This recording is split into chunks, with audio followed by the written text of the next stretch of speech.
बिस्मिल्लाह الرحمن الرحیم شکریہ جی زمونږ نن اصل کې چونکې دا احتجاجي کوم مظاهره چې دا تاسو ته معلومه ده چې نن په دې پټان کالونۍ کې چې بیګا کومه یو افسوسناکه واقعه شوې وه او یو مهاجر زمونږ د مانسیرې تورغر سره تعلق لرونکي کوم زمونږ وروڼه چې دي په لاره تېرېده او د دوی توتو مې شی دی د هغې نه وروستو هغو فایرنګ کړلی د هغې په ضد کې یو کس چې دی هغه وفات شوی دی او درې کسان چې دي هغه زخمیان دي. نو نن زمونږ دلته په دې بتي چوک کې د دې روډ بندولو دا څونه خلک چې راغلي دا دلته تقریبا 1500 خلک ولاړل. د هغې بنیادي مقصد چې دی هغه دا دی چې کوم چې قاتلان دي هغه گرفتار کړی شي او هغو ته د سزا میلاو شي. د پښتون فلاحي تنظیم چې کوم زمونږ مشران دي زمونږ چیرمین سید قیوم زاده صاحب، زمونږ سینر نائب صدر صفدر خان صاحب، سینر نائب صدر اعظم خان صاحب، زمونږ ایډیشنل سیکرټري مکمل شاه صاحب، لور چې کوم مشران دي زمونږ لور علي محمد صاحب دی، لور چې کوم څونه مشران دي دلته هغه راغلي نو هغه دلته ولاړلي. زمونږ دارونه چې دي دا نن په دې احتجاج کې مونږ شریک یو چېرې دا ظلم شی دی او د دې ظلم چې څومره هم دا قاتلان چې دي هغوی ته د هغې سزا میلاو شي نو هغه سزا چې دی هغه کمه ده.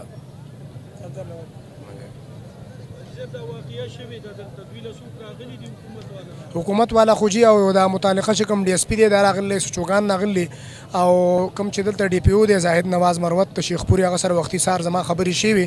نو هغه هم وایي چې انشاءالله قاتلان چې کوم دي هغه به موږ نسو او اوس هم دا متعلقه چې کوم ډي اس پي دی سچو دی د هغه د کوم ته جای وقوع دی هغه را روان دي نو انشاءالله هغو نه موږ د پراګرس تپوس کوو چې آیا اوسه پورې هغو څه کړلي. جی جی موږ په خپله خبرې شي دي هغو سره جی نو بس هغو خو دا وي چې بس موږ کوشش کوو چې څلېرو شګنټو کې دنده کوم چې قاتلان دي هغه موږ ونسو. دوه پیرې هغو چاپې لګولي خو بهر هر قاتلان چې کوم دي هغه لا نه یې نسلي هغو.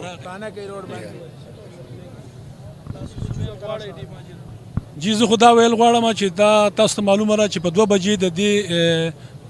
شهید جنازه شوې ده عثمان چوک کې. د هغې نه وروسته موږ راغلي وو دا ځای ماښام بانګونه وي 15 بجې شوې نو که دا سیچو چې دا هم په ټلیفونونو را روان دی اوس سیچو راځي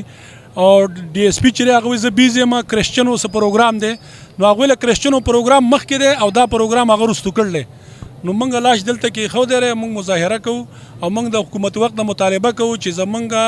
د دې شهید چې کوم قاتلان دي هغه د جلد از جلد گرفتار شي. هم عقل ته ناست دي دا غیر قانوني افغانیان په دې پټان کالونۍ کې موجود دي چا چې پاکستاني کارډونه جوړ کړي او دلته کې سیاسي سرپرستي هغوی ته حاصله ده ولې چې هغو پیسه لګوي هغوی سره پیسه ده هغوی سره مال دی جایداد دی. دا بل سایډ چې دا غریبانان دي نو موږ د حکومت وخت نه مطالبه کوو چې دا فورا گرفتار شي. که گرفتار نشو نو انشاءالله موږ به باري تعداد کې هم هلته ځو هغه ځای به بلاک کوو او چې څو پورې هغه ملزمان یې نه ګرفتار کړي نو موږ به روډ هېڅکله نه کولاو.